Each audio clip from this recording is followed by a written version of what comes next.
سنن نسائی کے اندر ایک حدیث ہے، نبی اسلام نے فرمایا کہ یہ جو خوارج ہیں یہ قیامت تک نکلتے رہیں گے. یہ صرف حضرت علی کے دور تک نہیں ہے، قیامت تک نکلیں گے.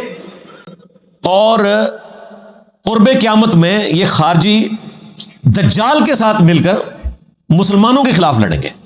یعنی دیکھیں یہ خارجی کلمہ گو اہل قبلہ ہوں گے لیکن دجال کے ساتھ مل جائیں گے اور مسلمانوں کے خلاف لڑ رہے ہوں گے. سنن ابن ماجہ میں حدیث ہے کہ اس پلانٹ ارتھ کے اوپر سب سے بدترین مقتولین اگر کوئی ہے نا جو قتل کیے جائیں وہ خوارج ہیں، اور سب سے بہترین شہداء وہ ہیں جو خارجیوں کے مقابلے پر لڑتے ہوئے شہید ہوں گے. پھر نبی علیہ السلام نے فرمایا یہ جہنم کے کتے ہیں خوارج.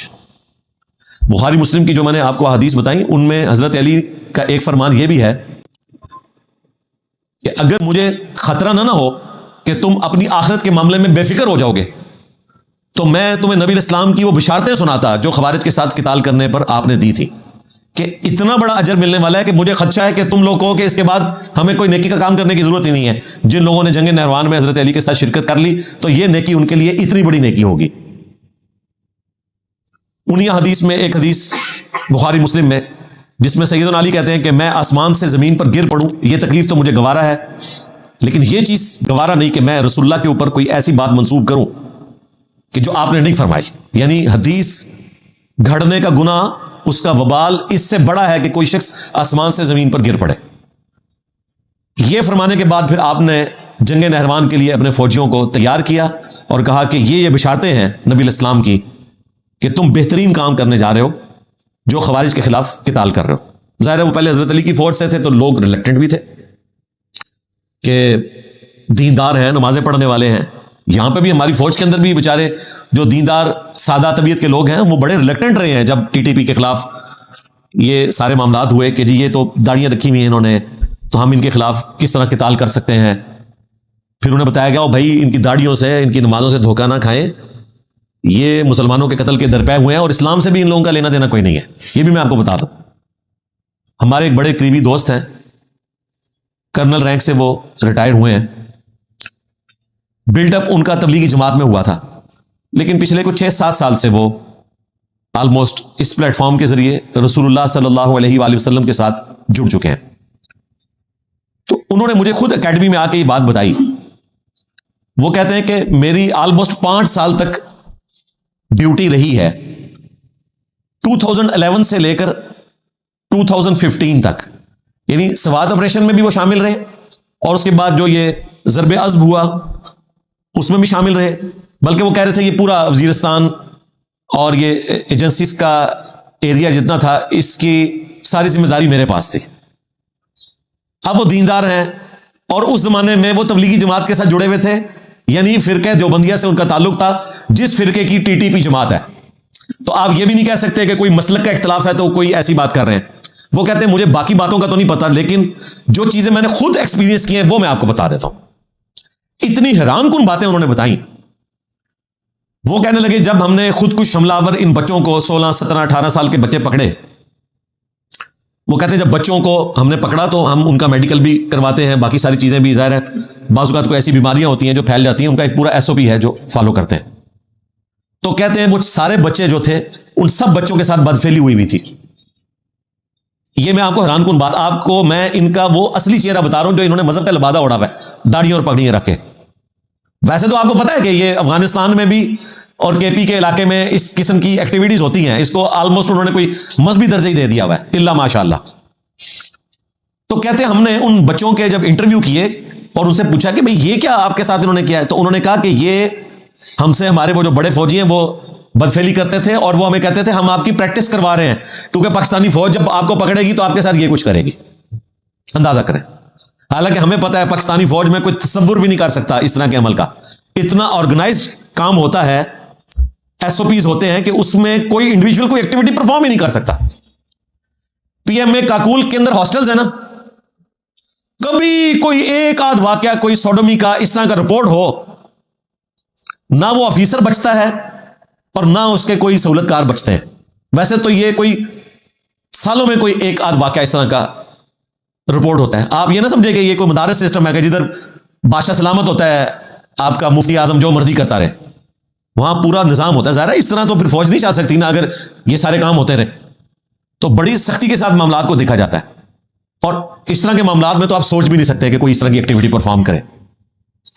پھر وہ کرنا صاحب مجھے بتانے لگے کہ جو عورتیں گرفتار ہم نے کی, ان عورتوں نے بتایا کہ ہم ڈکلیئرڈ بیویاں تو فلاں کی ہیں, لیکن ہمارے بستر پہ کوئی بھی سردار آ سکتا ہے. یہ دینداری ہے ان کی. اور انہوں نے کہا کہ یہ میں نے 2 دن پہلے دوبارہ سے فون انہیں کر کے میں نے کہا کہ آپ نے مجھ سے 6-7 سال پہلے یہ باتیں کی تھی, تو آپ کو وہ یاد ہے؟ کہتے ہیں ہاں بالکل یاد ہے. میں نے کہا وہ ذرا مجھے دوبارہ بتائیں. پھر میں نے دوبارہ ان سے سنی. میں نے کہا یہ نہ ہو میں بیان کر بیٹھوں تو کل کو وہ کہیں کہ جی میں نے تو اس قسم کی کوئی بات نہیں کی. تو میں نے ان کا نام ابھی نہیں لے رہا, کیونکہ انہوں نے کہا میرا نام لینے کی ضرورت نہیں ہے. سب کو یہ پتا ہے کہ جو میں باتیں کر رہا ہوں یہ اسی طریقے سے ہے. تو یہ ان لوگوں کی دینداری کا حال ہے. یہ کوئی دینداری نہیں ہے, بس پیسے کی گیم ہے. ہم ان علاقوں کو ڈیولپ نہیں کر سکے, وہاں نوکریاں نہیں تھیں, اغوا برائے تاوان جو ہے وہ سب سے بڑا ایک ذریعہ تھا. ہیروئن کی اسمگلنگ, چرس کی اسمگلنگ, یہ لوگوں کا ذریعہ معاش تھا. اور پھر اس طرح کے لوگ سافٹ ٹارگٹ بن جاتے ہیں, ان ملکوں کے ہاتھ میں کھیلتے ہیں کہ جو اپنے مقاصد یہاں پہ پورا کرنا چاہتے ہیں. اور پھر ظاہر انڈیا نے ان کو فنڈنگ کی. اور آپ بی ایل اے والوں کو بھی دیکھیں, باقاعدہ انہوں نے انٹرویوز میں کہا کہ ہمیں شیطان سے بھی بدل لینی پڑی نا پاکستان کے خلاف تو ہم لیں گے. وہ تو فخریہ کہتے ہیں کہ جی دشمن کا دشمن دوست ہوتا ہے. انہیں پھر اس چیز کا کوئی خیال نہیں ہے کہ ہم اپنے مسلمان بھائیوں کو قتل کر رہے ہیں, ہم اپنے ملک کے رہنے والے لوگوں کو قتل کر رہے ہیں. یہ ان کے لیے پھر ثانوی چیز ہو جاتی ہے.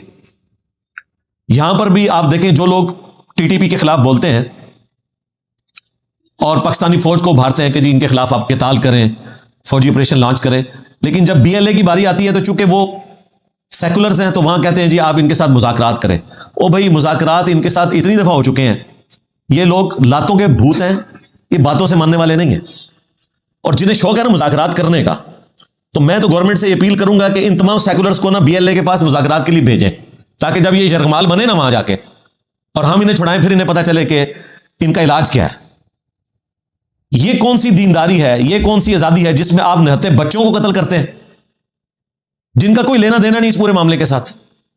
اے پی ایس کا واقعہ 2014 میں ہوا, اور اب یہ 2025 میں بھی آپ دیکھیں اے پی ایس کا ہی انسیڈنٹ ہوا ہے. 11 سال بعد بھی ہم انہی تکلیف سے دوبارہ سے گزر رہے ہیں.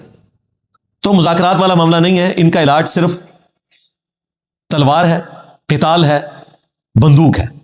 بالکل سیدھی سی بات ہے. تو یہ فتنہ الخوارج خواہ وہ ٹی ٹی پی کی شکل میں ہو یا بی ایل اے کی شکل میں ہو, ان کا علاج یہی ہے. اور یہ علاج قرآن و سنت میں رپورٹ ہوا ہے.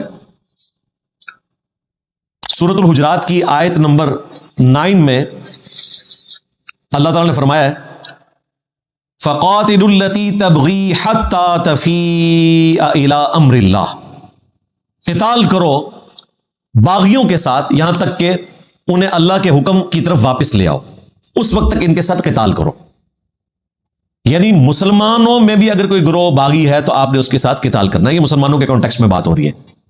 کانٹیکسٹ پیچھے سے سٹارٹ ہوا ہے کہ اگر 2 مسلمانوں کے گروہ آپس میں لڑ پڑے ان کی صلح کرواؤ, اور اگر کوئی بغاوت پہ اترا ہوا ہے تو پھر اس کے خلاف قتال کرو یہاں تک کہ وہ اللہ کے حکم کی طرف واپس آئے. اور اسی آیت مبارکہ کے تحت سیدنا علی نے جنگ جمل, صفین اور نہروان لڑی تھی, کیونکہ اس وقت ریٹ آف دی گورنمنٹ کو چیلنج کرنے والے یہ لوگ تھے. یہ اس زمانے کی آپ سمجھ لیں بی ایل اے اور ٹی ٹی پی تھی. باقی ان کی آپس کی انٹینسٹی میں فرق ہے, ظاہر ہے جنگ جمل اور صفین میں اصحاب تھے, خصوصاً جنگ جمل میں, لیکن بہرحال ریٹ آف دی گورنمنٹ کو انہوں نے چیلنج کیا. اور جنگ نہروان میں بھی ظاہر کلمہ گو اہل قبلہ تو تھے خوارج, انہوں نے بھی ریٹ آف دی گورنمنٹ کو چیلنج کیا. یہ سب کے سب اس میں شامل ہیں. ریٹ آف دی گورنمنٹ کو چیلنج کرنے والے لوگوں کے خلاف قتال کرنا یہ خلیفہ راشد سیدنا علی ابن ابی طالب رضی اللہ تعالیٰ عنہ علیہ السلام کی مبارک سنت ہے. اسی کانٹیکسٹ میں ایک حدیث ہے المستدرک للحاکم کے اندر اور مسند احمد میں صحیح سند کے ساتھ, نبی علیہ السلام اپنی زوجہ محترمہ کے گھر سے باہر نکلے, راستے میں آپ کی مبارک جوتی جو ہے وہ زخمی ہو گئی, تو آپ علیہ السلام نے اپنی دونوں جوتیاں اتار کر سیدنا علی کو دی. ظاہر ایک جوتی میں چلنا ایک تکلیف امر ہے. پھر آپ علیہ السلام تھوڑی دور جا کے ایک درخت کے نیچے کھڑے ہو گئے, اور باقی اصحاب بھی آپ کے ساتھ کھڑے ہو گئے, اور حضرت علی بیٹھ کر آپ علیہ السلام کی مبارک جوتی کو گانٹھنا شروع ہو گئے. سیدنا علی کی غیر موجودگی کا فائدہ اٹھا کر رسول اللہ صلی اللہ علیہ وآلہ وسلم نے صحابہ کرام سے فرمایا کہ دیکھو اللہ تبارک و تعالیٰ نے مجھے نبی بنا کر مبعوث کیا، بعثت خاصہ میری عرب کے لوگوں کی طرف ہوئی، قریش میرے ہم قبیلہ تھے، لیکن مجھے ایز اے لاسٹ ریزارٹ اپنے قبیلے کے لوگوں کے خلاف اس قرآن کی تنزیل کی خاطر تلوار اٹھانی پڑی، جہاد اور قتال کرنا پڑا۔ لیکن تم میں ایک شخص ایسا ہے جسے قرآن کی تعویل اور تفسیر کی خاطر قتال کرنا پڑے گا، اور اس میں امپلائڈ تھا کہ مسلمانوں کے خلاف۔ سیدنا ابوبکر نے عرض کیا اے اللہ کے رسول کیا میں ہوں گا وہ شخص؟ آپ نے فرمایا لا، حالانکہ آپ علیہ السلام کی مبارک زبان پہ لا کا لفظ آتا ہی نہیں تھا، نہیں کا، اسی لیے آپ کسی کو نہ بھی نہیں کرتے تھے کسی معاملے میں اگر کوئی آپ سے کوئی چیز مانگ لے۔ سیدنا عمر نے کہا انا یا رسول اللہ، یا رسول اللہ کیا میں وہ خوش نصیب شخص ہوں؟ آپ نے فرمایا لا، بلکہ وہ شخص ہے جو میری جوتیاں گانٹھ رہا ہے۔ تو صحابہ کرام فوراً حضرت علی کی طرف دوڑے کہ انہیں جا کر یہ بشارت سنائیں کہ آن دا بہاف آف پروفٹ انہوں نے مسلمانوں کے خلاف قتال کرنا ہے۔ جب حضرت علی کو یہ بات بتائی تو حضرت علی مسکرا پڑے۔ صحابہ کرام کہتے ہیں کہ آپ کے فیس ایکسپریشن سے ہمیں پتہ چل گیا کہ آپ کو یہ بات پہلے ہی پتہ تھی کہ آپ نے مسلمانوں کے خلاف قتال کرنا ہے، اور ظاہر ہے وہ قتال چوتھے خلیفہ کے وقت ہی آنا تھا، اس لیے سیدنا علی نے چوتھا خلیفہ ہی بننا تھا، اسی زمانے میں یہ سارے فتنے سامنے آنے تھے اور حضرت علی نے قتال کے ذریعے ان کو ایڈریس کرنا تھا۔ اس میں مسلمانوں کے خلاف قتال کا ذکر ہے کیونکہ حضرت ابوبکر صدیق رضی اللہ تعالیٰ عنہ کا قتال جو ہے وہ جھوٹے پیغمبر اور ان کے فالورز کے خلاف تھا، یا منکرین زکوٰۃ کے خلاف تھا جنہوں نے الٹیمیٹلی زکوٰۃ کا بھی انکار کیا، اور حضرت عمر کا قتال جو ہے وہ رومنز اور پرشینز کے خلاف تھا، وہ بھی مسلمانوں کے خلاف نہیں تھا۔ مسلمانوں کے خلاف جو قتال ہے وہ حضرت علی نے کیا، ورنہ اگر یہ جنرل قتال کی بات ہوتی تو قتال تو حضرت ابوبکر کا پورا دور خلافت قتال سے بھرا ہوا ہے، حضرت عمر کا بھی، لیکن نبی علیہ السلام فرمایا تم وہ نہیں ہو، وہ شخص ہے جو میری جوتیاں گانٹ رہا ہے۔ یعنی یہ والا قتال ڈفرنٹ قتال ہے، اور وہ قتال کون سا ہے؟ جب ایک مسلمان حکمران جو لیجیٹمائز ہے اس کے خلاف مسلمان رعایا میں سے کچھ لوگ جتھا بنا کر چڑھ دوڑے، تو پھر اس حکمران کا کام ہے کہ ریٹ آف دی گورنمنٹ کو اسٹیبلش کرنے کے لیے وہ ان کے خلاف قتال کرے گا۔ یہ خوارج کے خلاف قتال والا جو معاملہ ہے یہ سیدنا علی کے دور سے شروع ہوا، اور اس کے بعد سے جب بھی ریٹ آف دی گورنمنٹ کو کوئی چیلنج کرتا ہے ان کے خلاف قتال کیا جاتا ہے، اور ان لوگوں کو خارجی کہا جاتا ہے۔ یہ شریعت کی ٹرم تھی، آج کل پھر یہ ٹرم جو ہے وہ کیونکہ حافظ صاحب آئے تو حافظ صاحب کو دین کا نالج تھا تو انہوں نے کہا کہ ہم انہیں فتنہ الخوارج کہیں گے، اور اس کا بڑا فائدہ ہوتا ہے۔ یہ وہ مذہبی ٹچ ہے جو لگانا پڑتا ہے آپ کو، اس ٹچ کے بغیر سمجھ نہیں آتی لوگوں کو۔ لوگ سمجھتے ہیں کہ یہ عام باغی ہیں، انہیں یہ بتانا ضروری ہے کہ نبی الاسلام کی پروفیسیز ہیں کہ یہ خارجی قیامت تک نکلیں گے، ان کو فتنہ الخوارج کہنا ہے۔ یہ سمپل کوئی تنظیمیں نہیں ہے، کیونکہ یہ دین کے نام کے اوپر ایک اسلامک کنٹری اپنی تمام کمزوریوں کے باوجود، جہاں اکثریت مسلمانوں کی ہے 97%، ان لوگوں کی زندگیوں کو انہوں نے اجیرن کیا ہوا ہے۔ تو یہ فتنہ الخوارج ہے، اور ان کا علاج جو ہے وہ تلوار ہی ہے۔ بلکہ آپ دیکھتے ہیں کہ وہ اکثر اوقات چاہے وہ کاکول اکیڈمی میں پاسنگ آؤٹ پریڈ ہو، وہاں پر بھی آرمی چیف یہ اکثر آیت تلاوت کرتے ہیں، سورہ المائدہ کی آیت نمبر 33، جسے آیت محاربہ کہا جاتا ہے، کہ جو مرتدین ہیں، جو باغی ہیں، جو خارجی ہیں، ان کے بارے میں اللہ تعالیٰ نے فرمایا ہے کہ ان لوگوں کا علاج یہ ہے کہ ان فساد فی الارض کرنے والے لوگوں کو قتل کیا جائے، یا سولی دیا جائے، یا مخالف سمت کے ہاتھ پاؤں کاٹے جائیں، یا انہیں ملک بدر کر دیا جائے۔ یہ سزا اتنی سخت سزا آئی ہے، اور نبی الاسلام نے اس طرح کی سزائیں پھر ایگزیکیوٹ بھی کی ہیں۔ بخاری مسلم میں حدیث موجود ہے، چند نیو مسلمز تھے جو مرتد ہوئے، اور انہوں نے نبی الاسلام کے چرواہے کو قتل کیا، اس کے ہاتھ پاؤں کاٹ دیے، جو نبی الاسلام کے اونٹوں کی خدمت کے اوپر مامور تھا، اس کی آنکھوں میں سلائیاں پھیری، اتنی تکلیف سے اس کو شہید کیا انہوں نے۔ پھر نبی الاسلام نے باقی اصحاب کو بھیجا اور انہوں نے ان کو پکڑا، پھر نبی الاسلام نے بھی ان کے ہاتھ پاؤں کٹوائے اسی طریقے سے، ان کی آنکھوں میں بھی سلائیاں پھروائیں۔ جو آج نان مسلم کہتے ہیں کہ جی دیکھیں آپ تو کہتے ہیں کہ ہمارے نبی جو ہے رحمت للعالمین تھے، وما ارسلناک الا رحمت للعالمین، تو رحمت للعالمین اس طرح کی ایکٹیویٹیز پرفارم کر رہے تھے. یہاں پہ بھی جو بیچارے بھولے بھالے لوگ ہیں وہ کہتے ہیں یہ حدیثیں فراڈ ہے بخاری مسلم کی, نبی اسلام تو ایسے ہو ہی نہیں سکتے.